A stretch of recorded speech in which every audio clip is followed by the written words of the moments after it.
मगर उससे पहले मैं आपको बताता हूं, जैसे ही दिल्ली में हमारी सरकार आएगी तो प्रफुल्ल पटेल को ना हम यहां से आउट करके 2 मिनट में, और जो उसने यहां पूरा का पूरा भ्रष्टाचार किया ना, जो पूरा भ्रष्टाचार किया है, घर तोड़े हैं, उसका पूरा दादागिरी जो है उसको सीधा टाइट कर देंगे।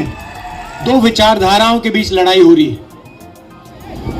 एक तरफ कांग्रेस पार्टी जो कहती है कि हर जगह की जो पहचान है, जो कल्चर है, हिस्ट्री है, भाषा है, उसकी रक्षा होनी चाहिए और हर प्रदेश को या हर जगह को उसी जगह के लोग, उनकी तमन्ना, उनके दिल से जगह चला जाए। और बीजेपी कहती है, आरएसएस कहती है नहीं, एक देश, एक भाषा और एक लीडर, यह लड़ाई है। अब आपकी मुसीबत यह है कि प्रफुल्ल पटेल जी कर रहे हैं, वो दिल्ली में नरेंद्र मोदी कर रहे हैं, वो एक ही सिस्टम है। अब यहां पे फर्क है कि यहां पे उनको बैठा रखा है और उनका जो है प्रफुल्ल पटेल जी हैं, उनका नरेंद्र मोदी जी जितना कंट्रोल नहीं है। नरेंद्र मोदी जी के पास क्या है मैं बताता हूं आपको। CBI, ED, income tax, police, सारे के सारे जो संस्थाएं हैं, हिंदुस्तान की जो संस्थाएं हैं जो कॉन्स्टिट्यूशन से निकली, इलेक्शन कमीशन हो, जुडिशरी हो, ये सारा का सारा कॉन्स्टिट्यूशन से बाहर निकला। सबसे पहले सब लोगों को एक जैसा अधिकार मिलेगा, उसके बाद लोकतंत्र, अलग अलग इंस्टीट्यूशंस, वो सारे के सारे कॉन्स्टिट्यूशन से बाहर निकले। कॉन्स्टिट्यूशन नींव थी, बीज था और उसमें से ये चीजें निकली। अब ये लोग चाहते हैं कि इसको नष्ट किया जाए, लोकतंत्र को खत्म किया जाए, ये जो अलग अलग संस्थाएं हैं इनको खत्म किया जाए और आरएसएस और बीजेपी के राजाओं को देश के राजा बना दिया जाए। अब देखिए, मैं आपको बताता हूं, देखो 25 साल मनरेगा में जितना भी पैसा लगा, 25 साल अगर आप वो पैसा ले लो, उतना पैसा नरेंद्र मोदी ने 10-15 लोगों का कर्जा माफ किया है। किसानों का कितना माफ किया? 1 रुपया नहीं माफ किया। जो हमारे स्टूडेंट्स हैं, बेरोजगार युवा हैं, उनका कितना कर्जा माफ किया? 1 रुपया नहीं किया। छोटे व्यापारियों को खत्म कर दिया, स्मॉल मीडियम बिजनेस वालों को खत्म कर दिया, नोटबंदी की, गलत जीएसटी लागू की। किसको फायदा हुआ?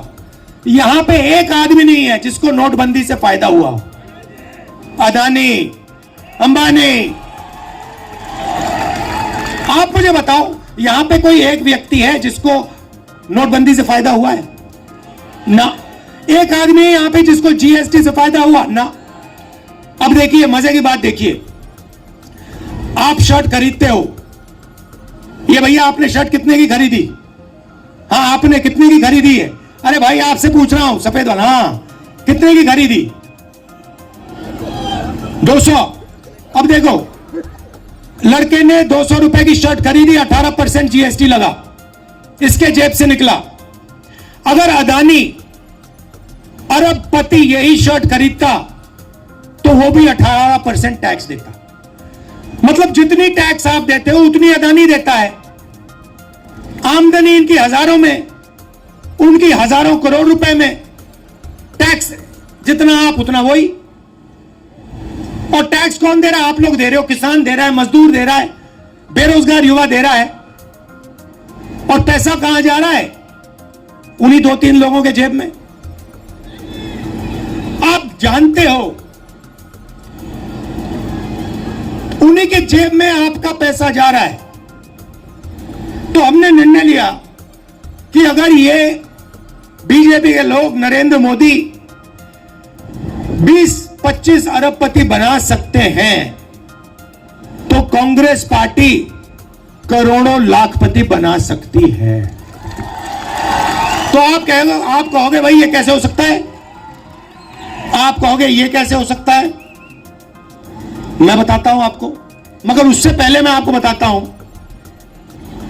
जैसे ही दिल्ली में हमारी सरकार आएगी तो प्रफुल्ल पटेल को ना हम यहां से आउट करके 2 मिनट में, और जो उसने यहां पूरा का पूरा भ्रष्टाचार किया ना, जो पूरा भ्रष्टाचार किया है, घर तोड़े हैं, उसका पूरा दादागिरी जो है उसको सीधा टाइट कर देंगे। सबसे पहला वो होगा। उसके बाद हम क्या करेंगे मैं बताऊंगा। आपको खुश करने आया हूं आज मैं, यहां मूड ठीक करने आया हूं। जो मोदी जी ने, अंकल जी ने आपका मूड खराब कर रखा है, वो मैं ठीक करने आया हूं। तो सबसे पहले क्या होगा, हिंदुस्तान के सब गरीब परिवारों की लिस्ट बनाई जाएगी, करोड़ों परिवारों की लिस्ट बनेगी, और हर परिवार में से एक महिला का नाम चुना जाएगा। अब आप पूछो क्या होगा, पूछो क्या होगा, मैं बताता हूं। उस महिला के बैंक अकाउंट में साल के 1 लाख रुपए डाल देंगे।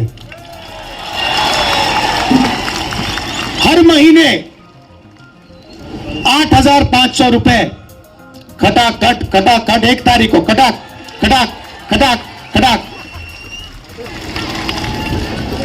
आप जानते हो यहां महिलाएं बैठी हैं,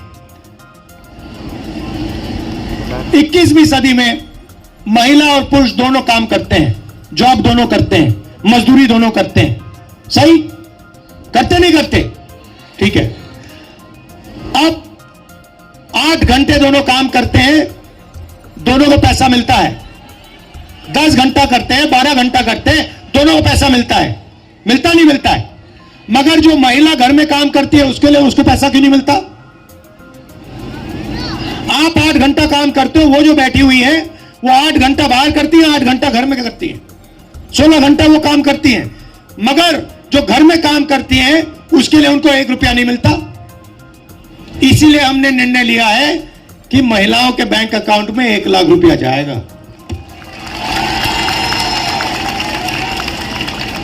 वो उससे आपका भी फायदा होगा। ये मत सोचिए कि वो पैसा आपको नहीं मिलेगा, वो मिलेगा, मगर महिला के बैंक अकाउंट में हम 1 लाख रुपए साल का डालेंगे। तो ये हो गई पहला कदम, करोड़ों लाखपति का पहला कदम। अब मैं आपको दूसरा कदम बताता हूं। यहां पे मुझे दिख रहे हैं नरेंद्र मोदी जी ने, अंकल जी ने बहुत सारे लोगों को बेरोजगार किया है। प्रफुल्ल पटेल जी ने बहुत सारी यहां पे नौकरियां खत्म की हैं, मुझे दिख रहा है। ये देखो हां दिख रहा है। अब अंबानी का जो बेटा है वो जॉब मार्केट में घुसने से पहले, अदानी का बेटा, अंबानी का बेटा, टाटा का बेटा, वो भैया अमित शाह का दूसरा लेवल का आदमी है। उसने कभी क्रिकेट खेली नहीं, मगर वो तेंदुलकर जी की जगह पे बैठा हुआ है।